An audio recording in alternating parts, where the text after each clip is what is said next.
Alhamdulillahilladzi arsala rasulahu bil huda wa dinil haqq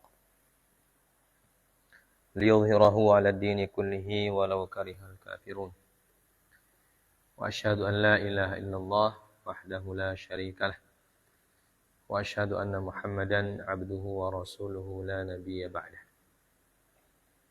Allahumma shalli wa sallim wa barik ala nabiyyina Muhammadin sallallahu alaihi wasallam wa ala alihi wa ashabihi wa man tabi'ahum bi ihsanin ila yaumiddin. Amma ba'd. Segala puja dan puji serta syukur kita panjatkan kehadirat Allah Subhanahu wa taala. Salawat serta salam untuk baginda Nabi Muhammad sallallahu alaihi wasallam serta para keluarga dan sahabat-sahabatnya. Materi kita pada malam hari ini adalah yang disebutkan dalam kitab Rahiqul Makhtum, Al-Quran yatahaddatsu haula mawdu'il ma'rakah. Al-Quran berbicara seputar materi tentang perang Badar.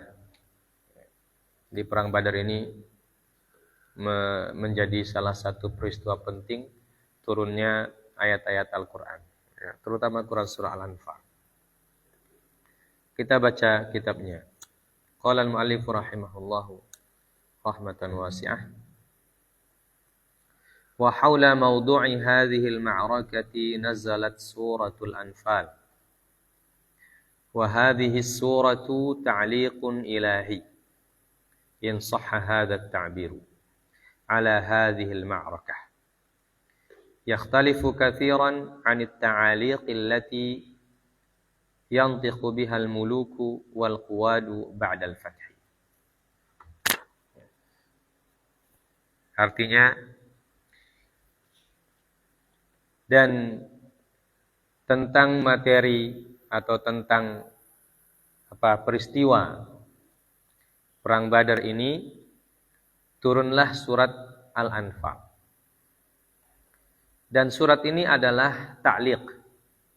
Ta'liq itu artinya kalau bahasa bahasa sederhananya catatan, catatan penting, atau kita bahasakan lalu evaluasi, evaluasi atau semacamnya. Ta'liqun ilahi, catatan ilahi. Di sini maksudnya catatan dari Allah atau arahan dari Allah Subhanahu wa taala. In sahha hadha ta'bir, kalau boleh dikatakan begitu, jadi diberikan tanda kutip. Kata ta'liqun ilahi itu diberikan tanda kutip oleh Syekh Safiyur Rahman dengan mengatakan in sahha, apabila ungkapan ini cocok. Jadi untuk menggambarkan surah Al-Anfal sebagai suatu surah yang memberikan catatan penting tentang peristiwa perang Badar ini.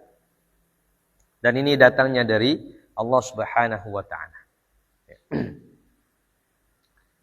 Jadi untuk tidak membuat pemahaman kita keliru, beliau berikan beliau berikan garis bawah in sahha hadha ta'bir. Jadi ini ungkapan dari penulis. Kalau cocok dibilang begitu. Ala hadil ma'rakah, terhadap peristiwa perang ini. Yang sangat berbeda dengan catatan-catatan yang diucapkan oleh para raja atau para panglima setelah memenangkan peperangan. Jadi surah Al-Anfal itu mengandung banyak sekali aspek tentang perang Badar. Di situ ada evaluasi dari Allah, kemudian ada pengarahan, dan ada hal-hal yang harus diperbaiki oleh Nabi Sallallahu Alaihi Wasallam dan lain sebagainya. Ya. Itu tidak sama dengan ungkapan para raja, para panglima perang, ya, kalau mereka memenangkan sebuah peperangan yang menonjolkan apa? Menonjolkan kemahiran individu dan seterusnya dan seterusnya, menunjukkan kebanggaan dan lain sebagainya. Ini apa bedanya nanti disebutkan catatan-catatannya oleh Syekh Shafiyur Rahman. Ya. Di sini beliau mengatakan ada sekian banyak catatan, kita baca satu persatu. Pertama beliau mengatakan innallaha ta'ala laffata anzaral muslimina awalan ila at-taqsirati wat-taqaridil akhlaqiyati allati kanat qad baqiyat fihim wa sudirat ba'dhan minhum liyas'au fi takmili nufusihim wa tazkiyatiha an hadhihi taqaril.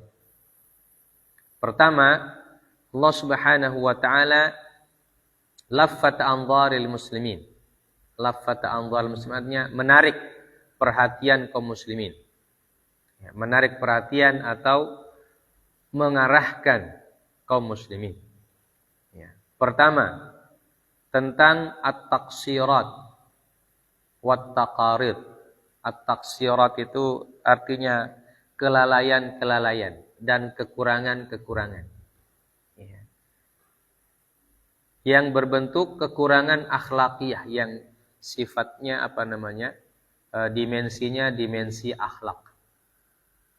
Artinya surat Al-Anfal karena dia turun pada masa kenabian, maka ayat-ayat Al-Quran juga berfungsi sebagai arahan dari Allah Azza wa Jalla kepada kaum muslimin kalau mereka melakukan kesalahan-kesalahan. Ya. Baik kesalahan akidah, kesalahan ibadah, ataupun kesalahan akhlak, itu langsung turun ayat Al-Quran. Ya. Jadi apa yang dilakukan oleh para sahabat, itu menjadi sebab turunnya ayat Al-Quran. Ya, termasuk dalam peperangan ini, yang disebutkan adalah tentang al-akhlaq. Yang kita sudah baca beberapa aspek pada peristiwa perang Badar itu yang dilakukan oleh kaum muslimin kemudian ditegur oleh Allah Subhanahu wa taala. Tujuannya apa?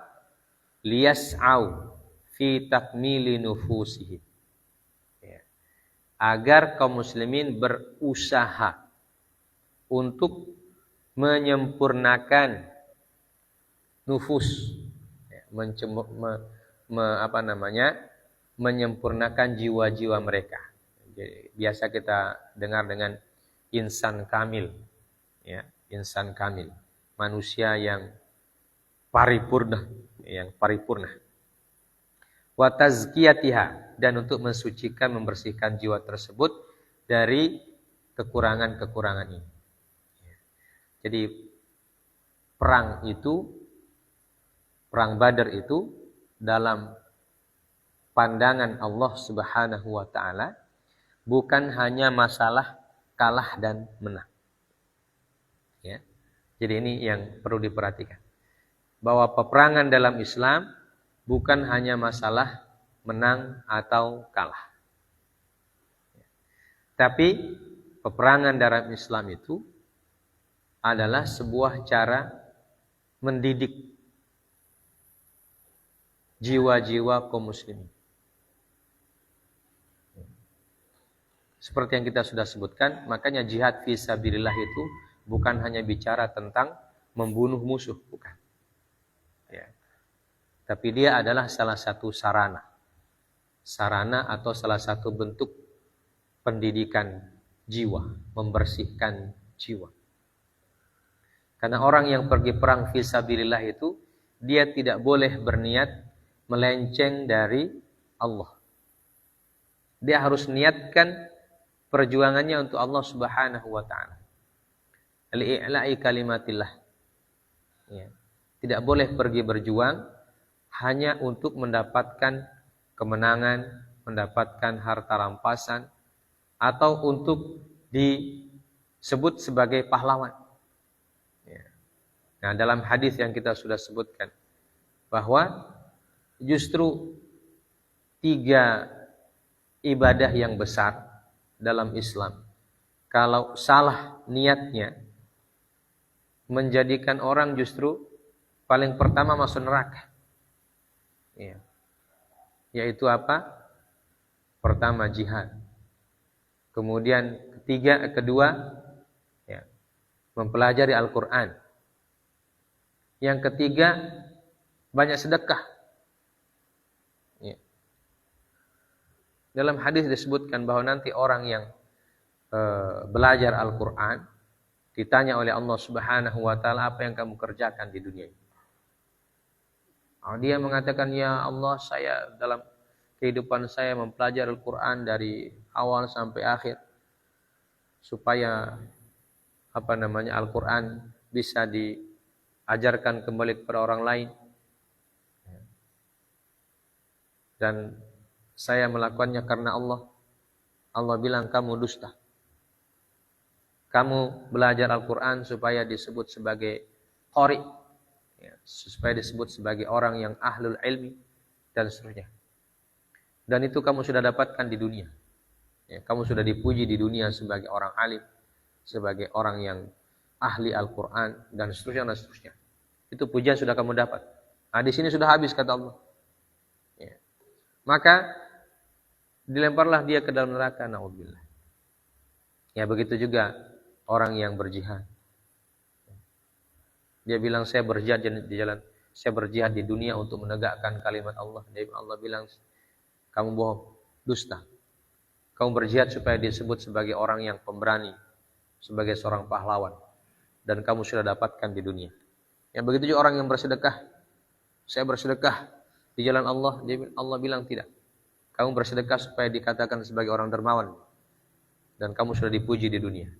Ya. Jadi itu.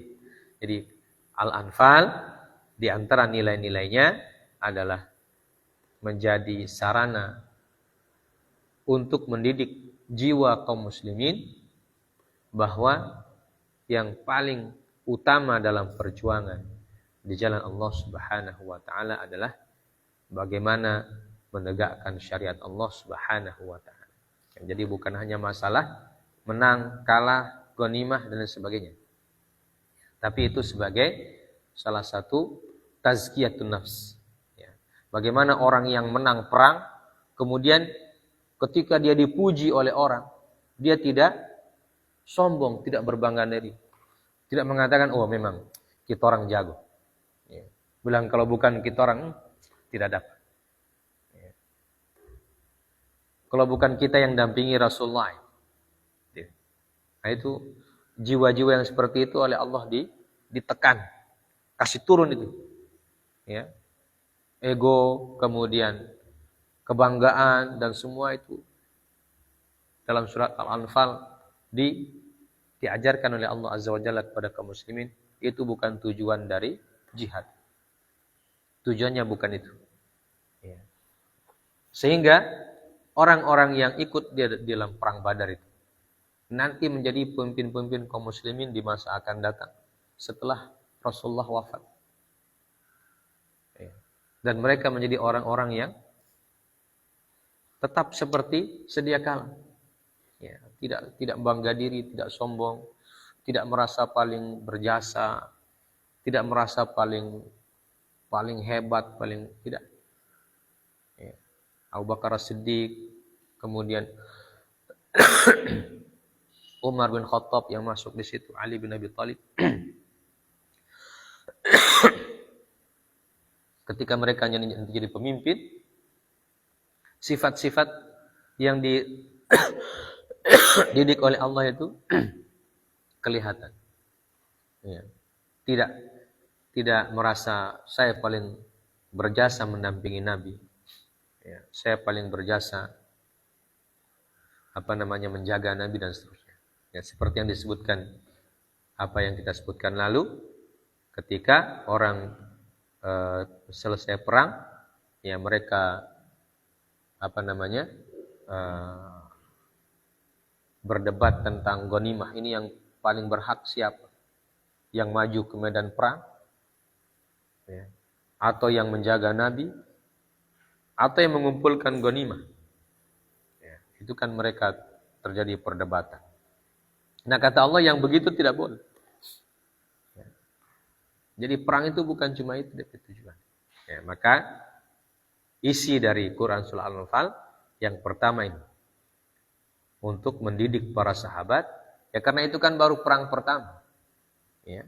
Jadi para sahabat itu karena ini masa turunnya wahyu itu, ya sering melakukan hal-hal yang menurut mereka baik, ya, tapi diluruskan oleh Allah. Karena masa turunnya syariat.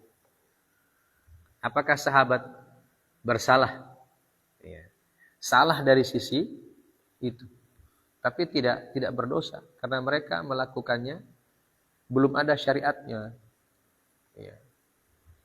Maka Allah turunkan syariat untuk meluruskan, ya, untuk meluruskan apa yang mereka lakukan itu, ya, sebagai koreksi, evaluasi. Ya. Itu yang pertama.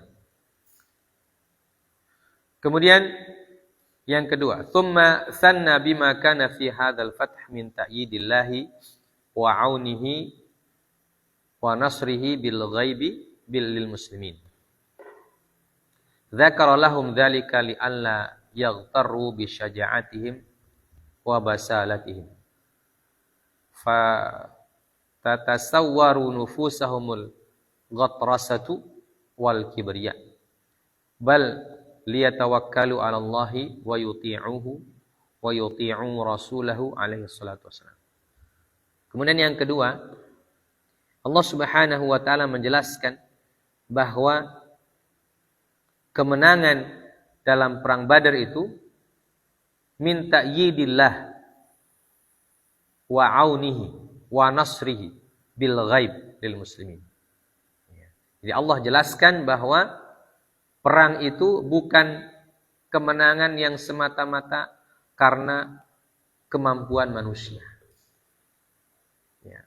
Tapi itu adalah ada dukungan dari Allah, ada pertolongan dari Allah Subhanahu wa taala. Ya, seperti dalam ayat ayatnya dalam Quran surah Al-Anfal, idh ramaita wa ma ramaita idh ramaita walakinnallaha rama misalnya.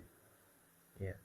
Dan ketika kamu melemparkan anak panah dan seterusnya, melemparkan pasir dan seterusnya, itu kata Allah Subhanahu wa taala, "Wa ma ramaita idh ramaita walakinnallaha rama." Tapi Allah yang melemparkannya. Ya.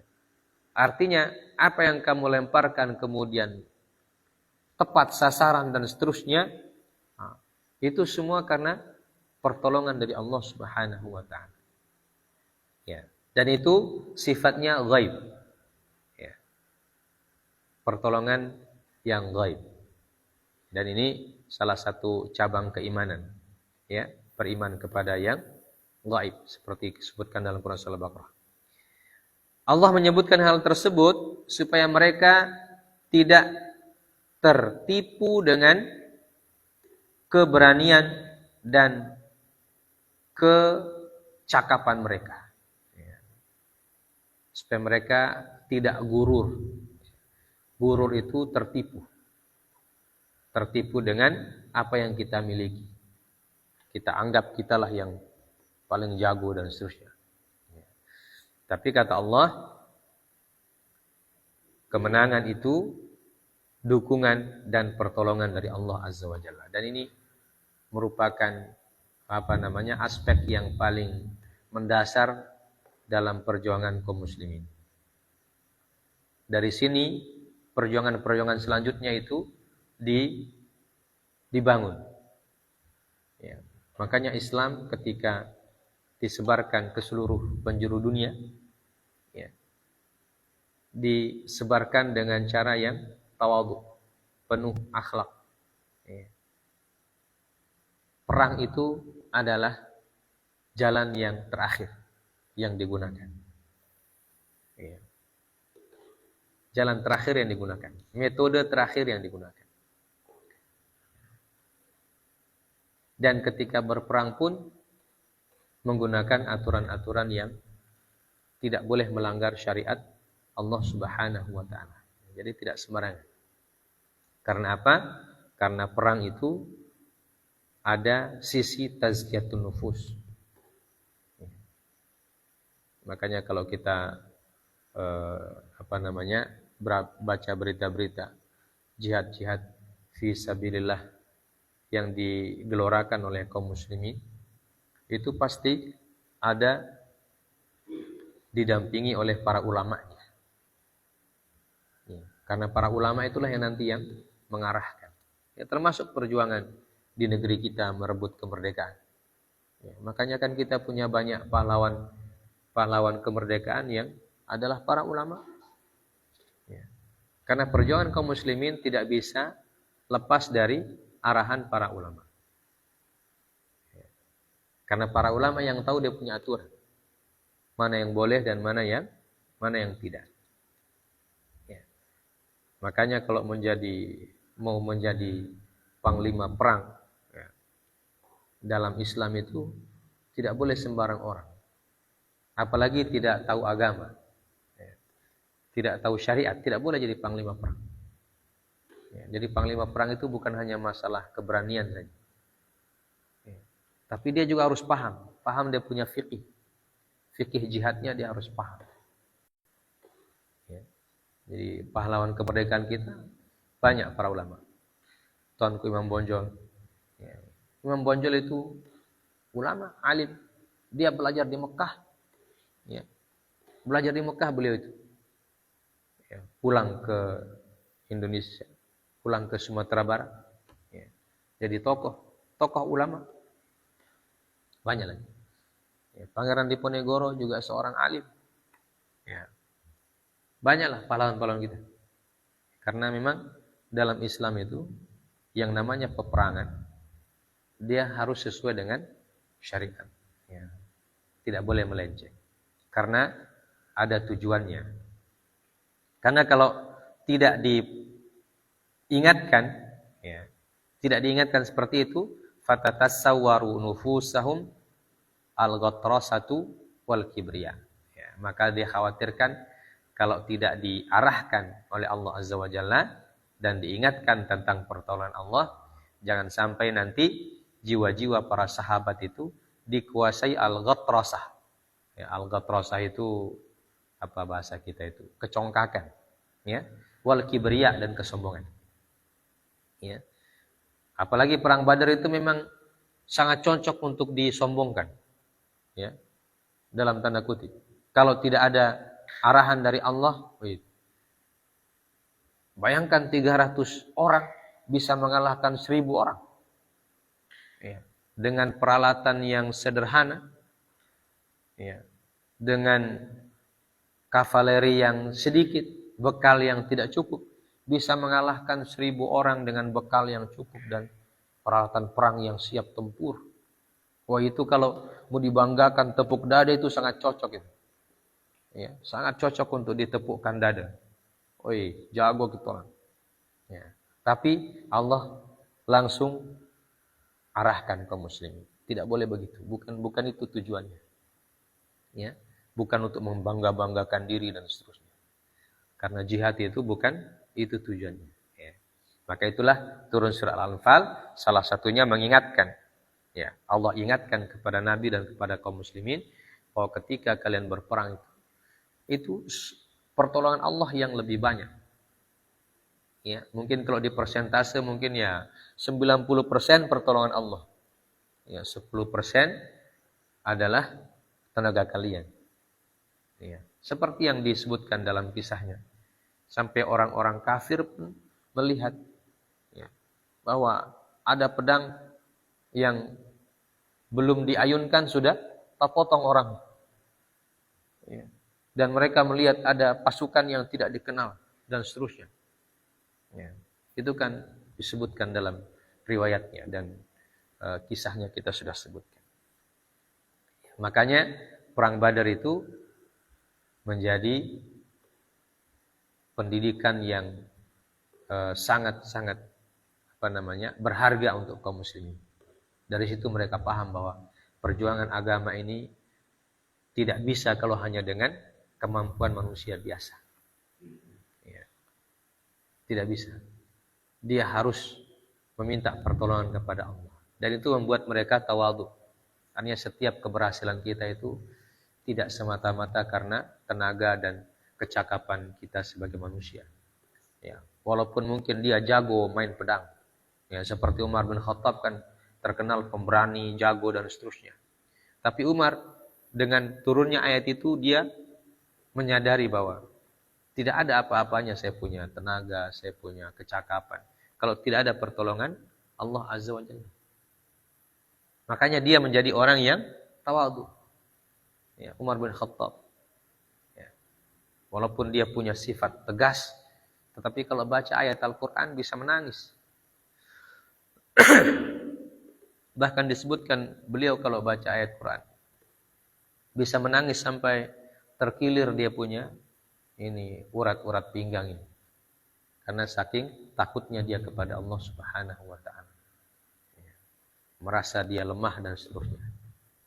Nah, itu didikan dari Allah dan Rasulnya sallallahu alaihi wasallam. Bal liyattakilu 'ala Allah.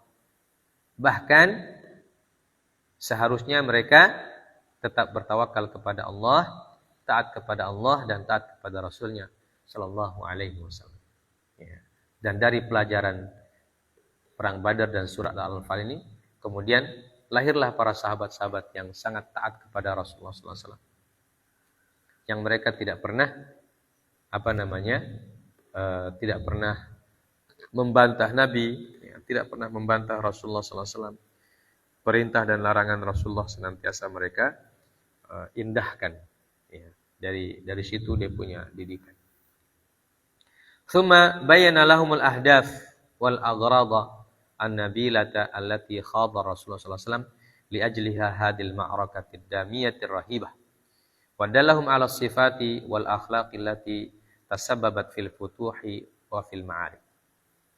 Yang ketiga, Allah menjelaskan tujuan dan maksud Nabi sallallahu alaihi wasallam mengajak mereka untuk berperang, mengorbankan darah yang sangat banyak pada perang Badar itu.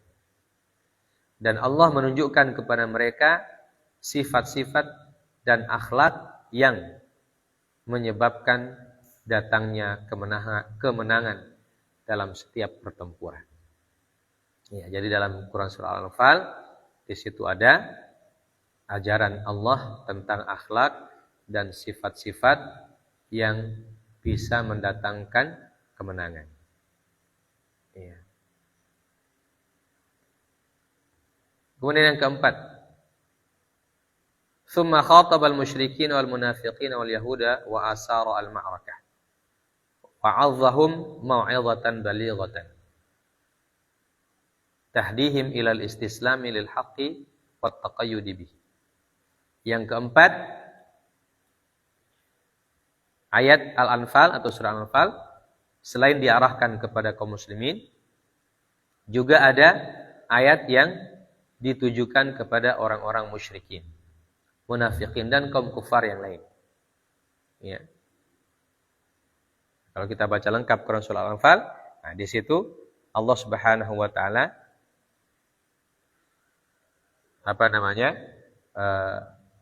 berbicara terhadap orang-orang kafir, orang-orang musyrik, munafikin yang melawan Rasulullah sallallahu alaihi wasallam dan memberikan mereka petunjuk supaya masuk Islam.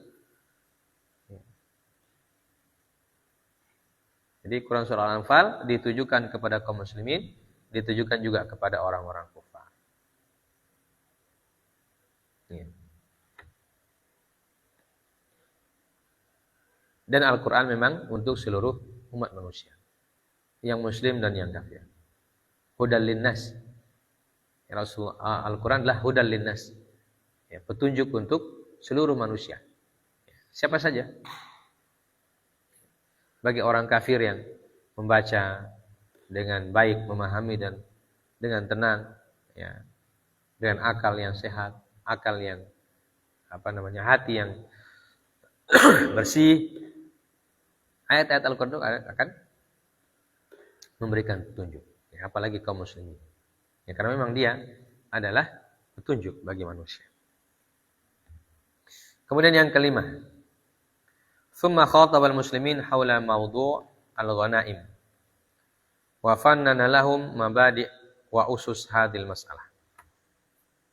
Kemudian Allah mengkhitab kaum muslimin atau mengajarkan kaum muslimin tentang masalah ghanimah. Ya. Menjelaskan kepada mereka dasar-dasar dan kaidah-kaidah dalam mengelola ghanimah. Ya. Jadi ghanimah itu untuk siapa, dibagi berapa, kepada siapa dibagi dan seterusnya. Itu diajarkan dalam surah Al-Anfal. Ya. Karena ghanimah itu bukan harta yang sembarangan. Ya. Jadi dia harus diatur. Diatur pemanfaatannya, diatur pengelolaannya, ya. Dan diatur siapa yang berhak mendapatkannya dan untuk apa dimanfaatkan dan seterusnya. Ya. Kemudian yang keenam, tsumma bayyana wa syara'a lahum min qawaninil harbi was-silmi ma kanatil hajatu tamassu ilaiha ba'da dukhulid da'watil islamiyah fi hadhil marhalah hatta tamtaza hurubul muslimin an hurubi ahlil jahiliyah wa yaquma lahum tafawwuqu fil akhlaqi wal qiyami wal muthal wa yata'akkadu lid dunya annal islama laisa mujarrada wijhatin nadhariyah bal innahu yuthaqifu ahlahu amaliyan alal ususi wal mabadi allati yad'u ilaiha. Yang keenam, kemudian Allah mensyariatkan bagi kaum muslimin tentang peraturan-peraturan peperangan atau qanun itu undang-undang, ya. Undang-undang peperangan dan wasil, undang-undang dalam peperangan dan undang-undang dalam perdamaian. Ya. Jadi Allah jelaskan dalam Al-Qur'an surah Al-Anfal aturan-aturan perang dan aturan-aturan damai. Jadi dua-duanya ada aturannya, tidak sembarang diambil. Ya. Kemudian makanatil hajatu tamussu ilaiha ba'da dukhulid da'watil islamiyah fi hadil marhalah. Dan hal-hal yang dibutuhkan untuk dijelaskan ya setelah dakwah Islam mencapai fase seperti ini. Jadi fase perlawanan fisik. Ya. Nah, sebelumnya kan perlawanan kaum muslimin hanya berupa doa saja. Ya. Jadi setelah peperangan itu ada fase perlawanan fisik yang sudah dibolehkan. Dan perlawanan fisik tentu saja akan menimbulkan banyak akibat. Ya. Karena itu perlu aturan. Baik akibat untuk kaum muslimin ataupun akibat untuk musuh kaum muslimin atau akibat untuk alam dan negeri, masyarakat dan seterusnya. Maka Allah perlu menjelaskan qanun. Ya, qanun itu artinya undang-undang bahasa kita sekarang. Aturan-aturan. Atau bahasa agama fikihnya. Ya. Fikih dalam perang. Ya, fikih dalam perdamaian. Agar supaya jelas perbedaan perangnya kaum muslimin dan perangnya kaum jahiliyah. Ya. Jadi kaum muslimin berperang berbeda dengan perangnya kaum jahiliyah. Nah, kalau kaum jahiliyah perang ya perang. Ya, tidak peduli, yang penting menang. Ya. Yang penting menang. Apapun dilakukan yang penting menang. Ya. Dihancurkan semua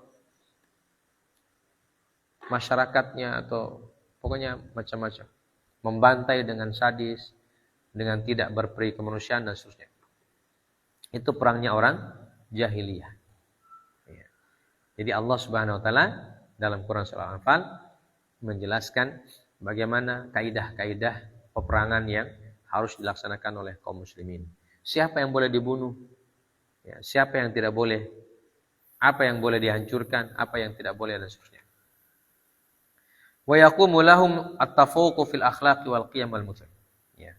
Dan agar mereka menampakkan ketinggian akhlak dan moral. Ya. Jadi perangnya kaum muslimin itu perang yang harus dibingkai dengan moral. Ya, dengan akhlak. Tidak boleh sembarangan. Ya, tidak boleh sembarangan. Sembarangan tebas, ya, sembarangan tembak. Dan untuk mengajarkan kepada dunia bahwa Islam bukan hanya teori. Ya. Tetapi Islam juga mengajarkan kepada pemeluknya tentang amalan-amalan yang dibangun di atas asas dan prinsip-prinsip yang didakwahkan oleh Islam. Ya, seperti namanya Al-Islam. Ya, jadi Al-Islam itu artinya selamat, keselamatan. Nah kalau perang kan identiknya tidak selamat. Ya kan? Ya, makanya perang dalam Islam itu perang yang tetap menjadi menjadi poin pentingnya adalah keselamatan. Ya. Makanya anak-anak tidak boleh dibunuh, orang tua tidak boleh dibunuh, perempuan tidak boleh dibunuh, kecuali yang ikut bertempur atau punya andil dalam peperangan itu. Ya. Kemudian para pendeta, tokoh-tokoh agama ya, tidak boleh dibunuh. Ya. Kemudian tempat-tempat ibadah tidak boleh dihancurkan, itu semua. Nah itu aturan-aturan perang dalam Islam. Kenapa? Karena Islam itu menjadikan perang itu sebagai apa?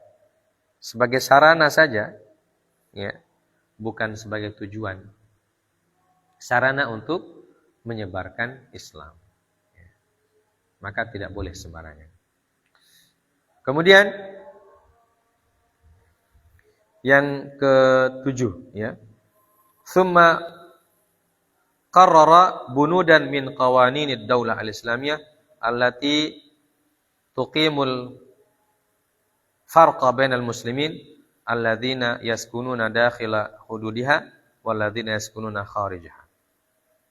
Yang ketujuh, Allah Subhanahu wa taala menetapkan poin-poin penting dalam undang-undang negara Islam yang membedakan antara kaum muslimin yang hidup atau yang tinggal di dalam negeri Islam dan yang tinggal di luar negeri Islam.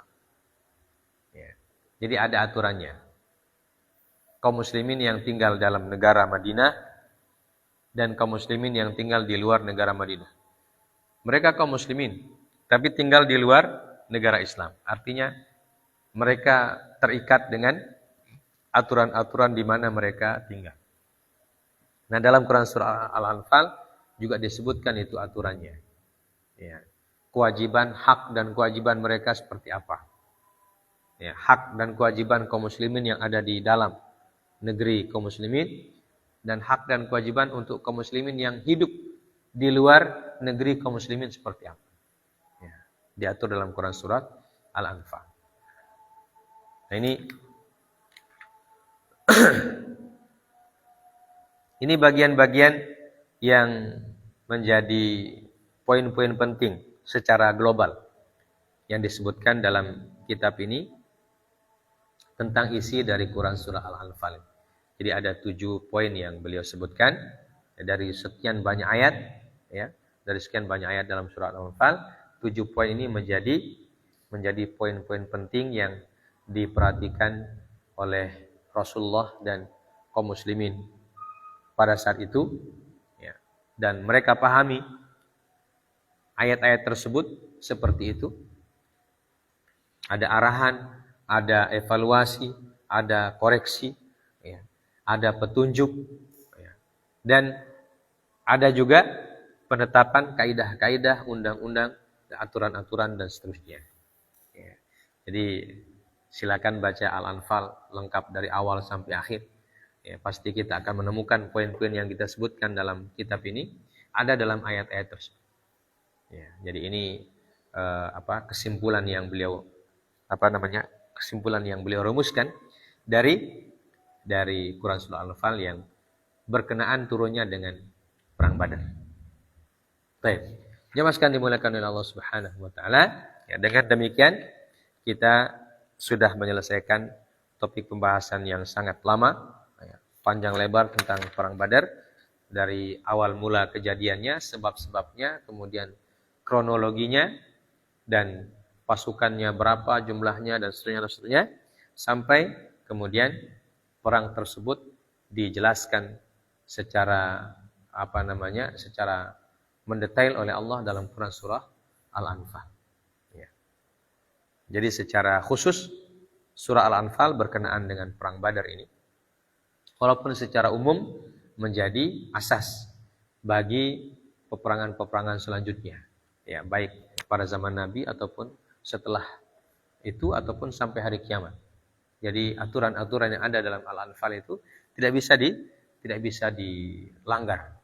Ya, kalau terjadi peperangan, ya, maka aturan-aturan dalam Al-Anfal harus tetap dijaga, harus tetap dijadikan sebagai patokan-patokan dalam melancarkan serangan atau dalam bertahan atau dalam berdamai dan seterusnya. Ya. Baik, saya kira kita cukupkan sampai sini karena sudah selesai. Insyaallah kita nanti lanjutkan dengan kegiatan-kegiatan Nabi setelah perang Badar itu usai. Ya, karena perang Badar ini terjadi tahun kedua, ya, dan Rasulullah masih 9 atau 8 tahun lagi di Madinah. Jadi peristiwanya masih banyak. Ya, peperangan masih ada beberapa. Kemudian kegiatan-kegiatan yang lain juga masih banyak sekali. Insyaallah kita baca pekan depan lanjutan dari kegiatan-kegiatan atau program-program Nabi sallallahu alaihi wasallam selanjutnya, dan tidak hanya perang saja, ya. Banyak program-program Nabi dalam membangun kaum muslimin, membangun masyarakat Islam, baik membangun membangun yang paling penting itulah membangun keimanan dan kualitas sumber daya manusianya, ya. Kemudian membangun juga masalah-masalah ekonomi dan seterusnya. Kita cukupkan sampai sini. Subhanakallah bihamdik. Asyhadu an la ilaha illa anta astaghfiruka wa atubu ilaik. Wassallallahu ala nabiyyina Muhammad wa ala alihi washabbihi wasallam. Wa akhiru da'wana alhamdulillahi rabbil alamin. Assalamualaikum warahmatullahi wabarakatuh.